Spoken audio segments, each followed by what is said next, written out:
kausapin muna niya yung kanyang kapatid, presidente yung kanyang kapatid commander-in-chief, imbes na i-release yung balita po in public, yung information na hawak niya, inireveal niya kaagad sa publiko. Di siyempre, maalarma yung ating mga kababayan. Di natin alam kung anong motibo ni. O di ba? Hindi natin alam kung anong motibo ni Senator Amy na inuna pa niya yung pag-reveal sa public kaysa sa kanyang kapatid o sa armed forces. O nga naman niya, Mr. Maravillas. Di ba? Ang mga ganitong information po, dapat hindi na pinag-uusapan sa public yung mga security preparations po. Kasi magkukos pa siya ng panic. Tama? Ito naman po yung bago naming product na binibenta online. iGlow Serum Whitening po siya. Tingnan ninyo yung epekto sa aking anak na architect before and now. Yung mga inquiries po ninyo, dumiretso na lang kayo sa kanyang Facebook account, Riz Maravillas. Ito mga kababayan, yung nakakabahalang balita ngayon. Ang sabi po ni Senator Amy Marcos, 25 areas dito po sa ating bansa ang possible target na ng China. Yung China hypersonic missile attack dahil daw sa mga EDCA sites. Ito ngayon, yan po yung balita ngayon mga kababayan sa Philippine Daily Inquirer. 25 areas in Philippine possible targets of China hypersonic missile attack, sabi po ni Senator Amy Marcos. So paano na niya yan, Mr. Maravillas? Anong gagawin natin? Ang sabi po, mga kababayan, ito'y dahil sa mga EDCA sites na nilagay ng Amerika dito sa ating bansa. Yan na niya, Mr. Maravillas, yung gagawin natin yan. Yung presidente po ng Pilipinas, kapatid ni Jaime Marcos. Yung kanyang kapatid ay siyang nag-authorize ng mga additional EDCA sites as a deterrence po. Ewan ko kay Senator Jaime Marcos kung bakit kailangan niyang ilabas ito sa media imbes na kausapin muna niya yung kanyang kapatid. Kahapon nakita ko po magkasama sila with our president, lahat ng members ng family. Kasi po birthday ni dating first lady, yung nanay nila, Imelda Romualdez Marcos. Hindi ba niya kinausap yung kanyang kapatid na presidente? Imbes na ilabas niya yung balita sa mainstream media na pwedeng ikabahala ng ating mga mamamayang Pilipino. O di ngayon, pagpipiestahan ito ng mga DDS vloggers. Yun pa naman mga kababayan ng linya ng mga DDS vloggers at mga pro-China. Yun ang linya ng propaganda. Takutin yung mga mamamayang Filipino na yung ating Pangulong Bongbong Marcos kinakaladkad sa gira ang Pilipinas. Di ba? Talaga niya, Mr. Maravillas, hindi na maintindihan kung ano ang nasa isip ngayon ni Super Ate. Ngayon po si Super Ate, ito yung ating Pangulo. Ito yung ating dating First Lady, Imelda Romualdez Marcos. Magkakasama sila. Sabi dyan, complete attendance. Happy birthday, Madam Meldy. Hindi ba niya ginausap tungkol dito sa sinasabi niyang yung Pilipinas daw, target na ng China? China reportedly planning to use hypersonic missiles versus EDCA sites, sabi ng Politico News. Yan po yung balita dito. Dito tayo sa kwento ng Inquirer. So sabi niya, sabi dito, Senator Amy Marcos warned that 25 areas in the country could be targets of possible Chinese hypersonic missile attacks due to the increase in Enhanced Defense Cooperation Agreement or EDCA sites in the brewing tensions in the West Philippine Sea. Sa kabagaan niya, Mr. Maravillas, anong masasabi mo dyan? Ang masasabi ko, ako, Bible believer po ako. Sabi po sa Proverbs 21:31, the horse is made ready for the day of battle, but victory rests with the Lord. Sa King James, mga kababayan, version, mas maganda. Sabi diyan, the horse is prepared against the day of battle, but safety is of the Lord. Naniwala kayo, kahit anong paganda na gawin ng tao, pati yung China, maganda pa sila. At tayo siyempre maganda din. Ang mag-determine ng victory at safety ng bawat isa sa atin ay yung ating Panginoon po. Kaya kailangan magtiwala tayo sa ating Panginoon. Tama po? Yung China nga ngayon mga kababayan, tinatamaan na ng matinding pagbaha. Kung doon sa araw, kung saan plano nilang paliparin yung kanilang hypersonic missiles against us, against dito sa mga EDCA sites natin, biglang bumuka yung daga sa China. Ay daga, yung lupa pala. Biglang bumuka yung lupa sa China. Nilamon ng lupa si Xi Jinping. O di tapos na. Tapos agad yung laban. Diba? Huwag kayong mag-alala. Do not be troubled, mga kababayan ko. Una po, itong kwento po ni Senator Amy Marcos, hindi man masyado verified, hindi man sinabi nga kung sino yung source niya. Baka si Digong man lang yung source niya. Di ba? Kasi close siya kay dating Pangulong Digong. Ikaw na niya magsabi. Kasi Marcos ka. Paniwalaan ka ng mga mamamayang Pilipino. Kasi niya kami, hindi naman. Di ba? Ngayon, kung ano yung motibo ni Senator Amy Marcos sa pagsasalita nito in public, that will cause a fear sa ating mga kababayan. Yun ang siya lang ang nakakaalam po. Pero nilabas na ito ng mainstream, ikwento na rin natin po. So sabi ng senadora that among the 25 areas anya at the Ilocos region, yung lugar niya, a frequent site of war games between Manila and Washington, as well as Batanes and Subic in Zambales, where she said the country's new missiles had been installed. Pinosisyonan na rin kasi natin yung ating mga biniling BrahMos missiles sa India. That is for our defense. O ngayon, kung magpalipad sila ng missiles, di palipad din tayo. Ganun lang po yan. Yan niya, Mr. Maravillas. Wala man tayong Iron Dome tulad ng sa Israel.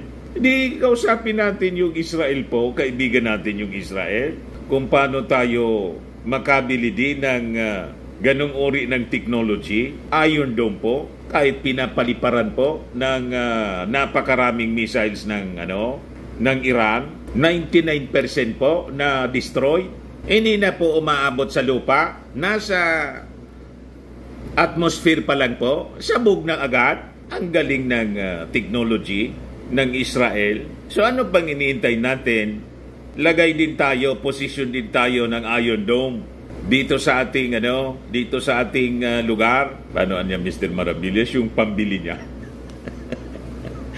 Utang tayo para makakuha tayo ng ganung technology. But anyway, ito'y kwento man lang po. Kwento pa man lang po. Kung gaano katotoo itong kwento ni Senator Amy Marcos, siya lang po ang nakakaalam. Pero sabi ng Armed Forces, kakausapin daw nila si Senator Amy Marcos. Ayan, sabi dito, as to comment on Marcos' claims, Armed Forces of the Philippines spokesperson Colonel Francel Margaret Padilla said the military takes such concern seriously, anya. We are ready, anya, to coordinate with Senator Marcos to obtain details and take appropriate actions to ensure our nation's security, sabi po ni Padilla. Kasi dumiritso si Senator Amy Marcos.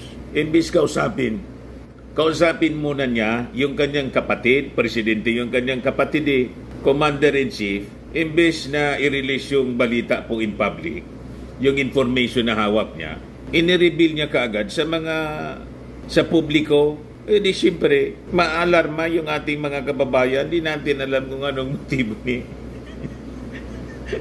O di ba? Hindi natin alam kung anong motibo ni Senator Amy na inuna pa niya yung pag-reveal sa public kaysa sa kanyang kapatid o sa Armed Forces. O nga naman niya, Mr. Maravillas. Di ba? Ang mga ganitong information po, dapat hindi na pinag-uusapan sa public. Yung mga security preparations po. Kasi magkukos pa siya ng panic. Tama? Di ba kita niya, Mr. Maravillas, parang relax ka lang. Hindi ko man kasi po masyado siniseryoso yung mga pronouncement ni Super Ate. Marami na siyang mga sinabi po na kung ano-ano, parang kwento-kwento lang. Sabi dito sa balita, Inquirer.net on Wednesday contacted Marcos to seek more details, but the senator has yet to respond as of this posting. Kasi yung kwentong ito, pinost lang niya po sa Facebook page niya. Sabi niya, dahil sa tingin ng China, talagang kumampi na tayo sa kalaban nila. May nakita ako na plano ng China na gagamitin yung hypersonic missile. Ang plano air, ang plano ay yung hypersonic missile at nakatakda na yung 25 na target nila, Marcos said in a video posted on her Facebook page. Talaga niya, Mr. Maravillas, kaduda-duda. Bakit kailangan gumawa siya ng video pagkatapos ipopost niya sa Facebook page? Pinpublish niya, imbes na yung ganito kaseryosong information, ibigay niya sa military o kung hindi, yung kapatid nga niya, presidente. Tama ka niya, Mr. Maravillas. Bakit ganon yung naging aksyon? Di kaya, Mr. Maravillas, pwedeng matawag natin itong irresponsible action? Pwede. This is irresponsible action by the senator. Nasa kanyang po, siyempre senadora siya Maaalarma po yung ating mga mamamayan. Imagine, target na po tayo ng supersonic, hypersonic hypersonic missiles ng China. Ito yung sabi niya. Sa pagbabasa natin, may mga missile na sa Batanes, pati sa Subic. So yung dalawang yun ang uunahin kasama ng Ilocos kasi may mga live fire na balikatan. Kakatakot nga Ano ba yan? 25 Hindi biro yun. Marcos is referring to the state-of-the-art supersonic cruise missiles acquired by the Philippines from the Indo-Russian defense contractor BrahMos Aerospace. The missiles, which could be launched from submarine ships, planes, or land platforms, already arrived in the country in April. Itong BrahMos po, yung binili natin sa India, bilang parte po ito ng modernization ng ating armed forces. With a range of 290 to 400 kilometers, BrahMos are medium-range supersonic missiles that travel at 2.8 or about 3 times faster than the speed of sound. In addition to this, the senator also noted that the Philippines has no Iron Dome that could thwart such strikes. Ang sabi ng US, hindi daw nila kaya labanan yung hypersonic missile. Mas lalo akong ninenervyos kasi akala ko kapag missile, meron yung ibang bansa, yung tinatawag na Iron Dome, yung hindi makapasok yung missile. Kapag hypersonic daw, kayang-kayang pumasok, ganyan daw kadali, durug daw. Ano bang klase yun? The senator further stated, di ba nakakaalarma yung ginawa ng ating senadora na kapatid pa naman ng ating Pangulong Bongbong. Para niya, Mr. Maravillas, yung si Amy Marcos na yung nananakot sa atin. Para nang si Digong, ganyan ang sinasabi po. Yung linya po ng propaganda ng mga pro-China, yun na rin yung sinasabi ni Senator Amy Marcos. Sabi dyan, aminin natin ang problema talaga dahil sa tingin ng China, talagang kumampi na tayo sa kalaban nila. Nagbigay tayo ng 70 na base militar. Sa pakiwari nila, yung EDCA sites, talagang mainit ang ulo nila, sabi ni Amy Marcos. Pero sabi dyan, contrary to this claim, there are only 9 identified EDCA sites in the country to date. Na-fact check po ng Inquirer. Siya man lang, Senator Amy, siya man lang, sumubra. Ginawa mo ng 17, dapat niya siguro, Mr. Maravillas, imbestigahan ito ng Senado. Tama siguro. Kailangang imbestigahan si Senator Amy ng Senado para yung claim niya dito sa video niya ipaliwanag kasi it will cause panic sa ating mga mamamayang Filipino. In April 2023, President Ferdinand Bongbong Marcos allowed the United States access to 4 more Philippine military bases under EDCA, which permitted Washington to store equipment and station troops there. 2 of the newly approved EDCA sites are located in Cagayan, which is relatively near Taiwan, a self-ruled island regarded by China as a renegade province subject to reunification. This new EDCA sites irked Beijing, kinagalit ng China, which stressed that the agreement was made so that Washington could encircle and contain China. This claim, which China said would drag the Philippines into the Taiwan question, was rejected by Manila.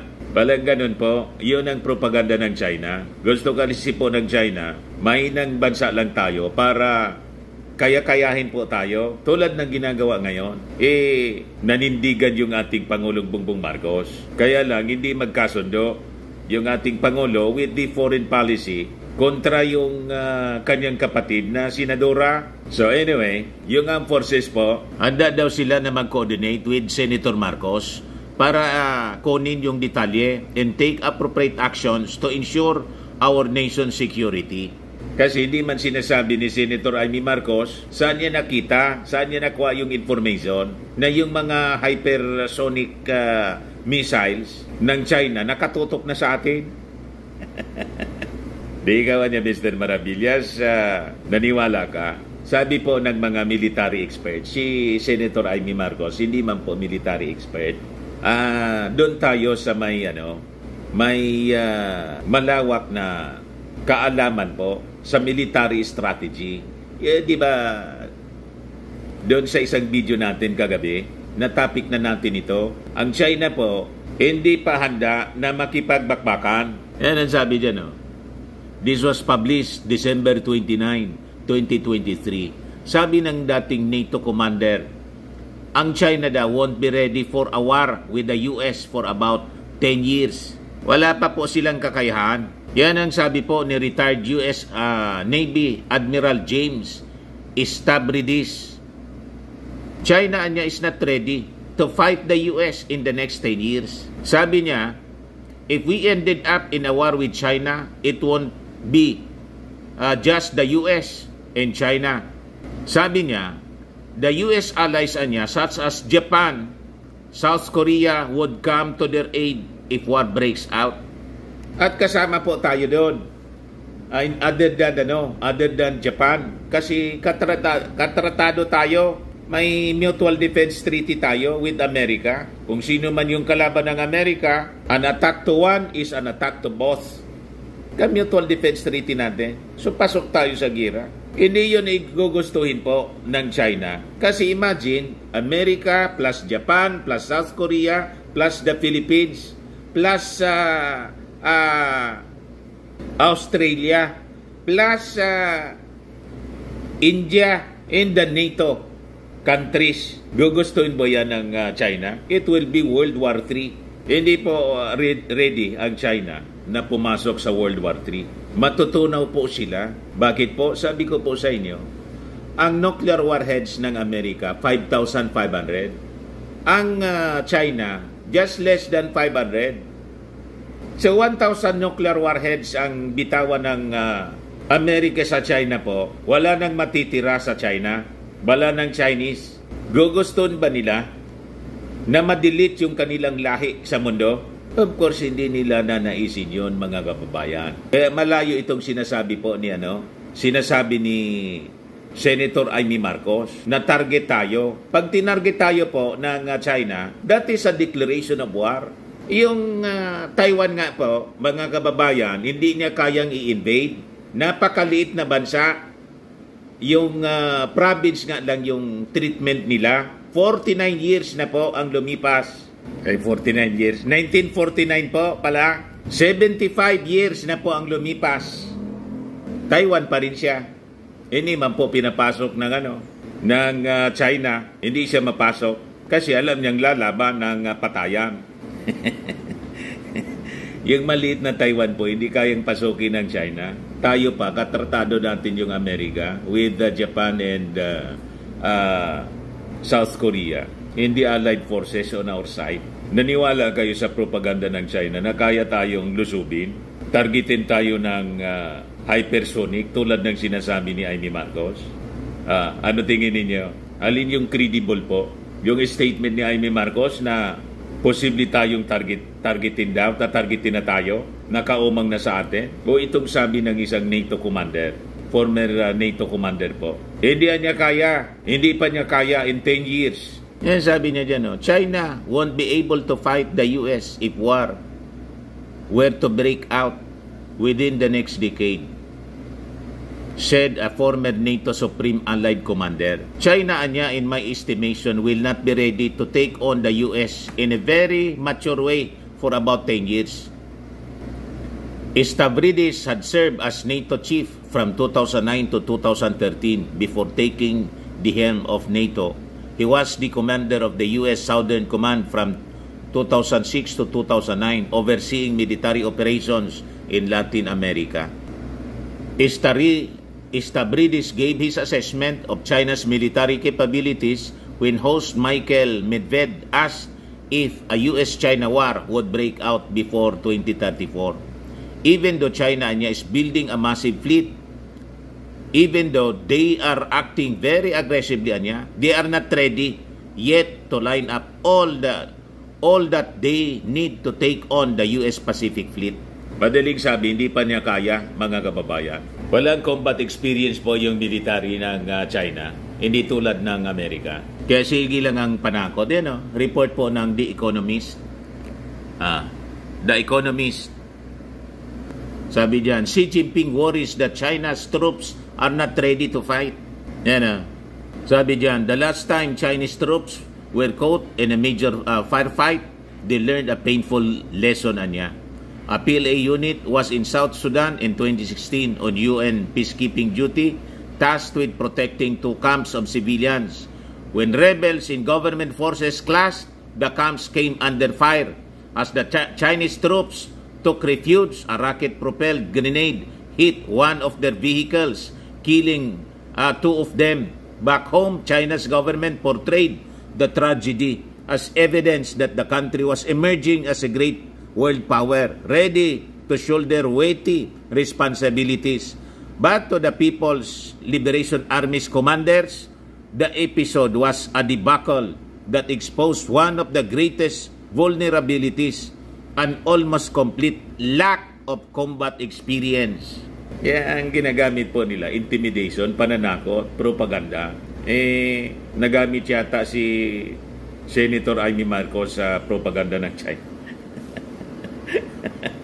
Kaya dapat talaga tanungin si Senator Amy Marcos ng ating armed forces. Sino nagsabi niyan? Saan galing? Ano yung source po ninyo, Madam Senator, na target na tayo ng hypersonic missiles ng China? Di ba? Relax lang po Do not be troubled, sabi sa Bible po. Ayan man lang, mga kababayan. Ako po si Dante Maravillas. Bye-bye. God bless.